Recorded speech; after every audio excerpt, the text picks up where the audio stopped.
السلام علیکم دوستانو، په دې هیله چې ټول به راته روغ او جوړ یاست. نن یو ځل بیا د پاکستان سوپر لیګ یوه ډیره په زړه پورې شانداره لوبه ترسره سول.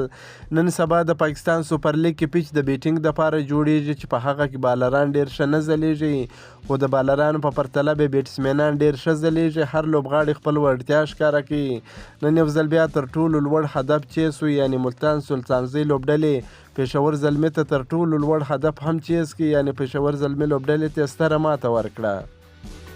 دا لوبه د ملتان سلطان او پېښور زلمي لوبډلې ترمنځ ترسره سول. پېښور زلمي لوبډلې د لوبې پچه وګټل، په خپله یې د توپخنې پرېکړه وکړه. په ټاکل سوي شل اورونو کې یې د 6 لوبغاړو په سوځېدو سره 242 منډې هدف وټاکي.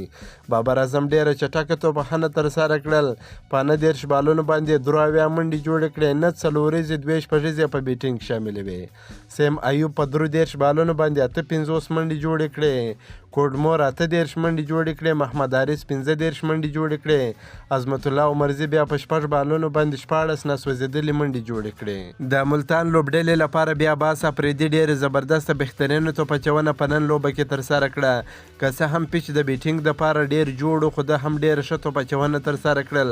په 4 اورونو کې 19 منډې ورکړې، 4 مهم لوبغاړي وسوځول. د 242 منډو هدف په تعقیب کې ملتان سلطان لوبډلې ډېرې زبردسته بهترینه لوبه ترسره کړل. د لوبې په 19.2 اورونو کې د 6 لوبغاړو په سوځېدو سره یاد هدف ترلاسه کړ. په 4 ویکټو یې دغه لوبه وګټل. د دوی لپاره ریلي رسو ډېره زبردسته نه هېرېدونکې توپخانه ترسره کړل.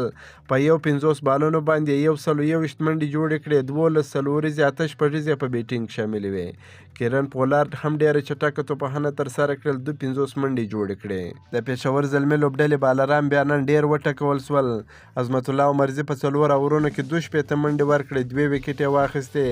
سیم ایوب، وهاب ریاض، مجیب رحمان او ارشاد اقبال یوه ویکټه ترلاسه کړه. د دې لوبې په ګټلو سره ملتان سلطان د لوبډلو په جدول کې په 3 مقام کې سوه. په لومړي مقام کې لاهور قلندرز لوبډله، په 2م مقام کې اسلام آباد یونایټډ، په 3م کې ملتان، په 4م کې پېښور زلمي، په 5م کې کویټه ګلیډیټرز او په وروستیو کې بیا کراچي کینګز لوبډله ده.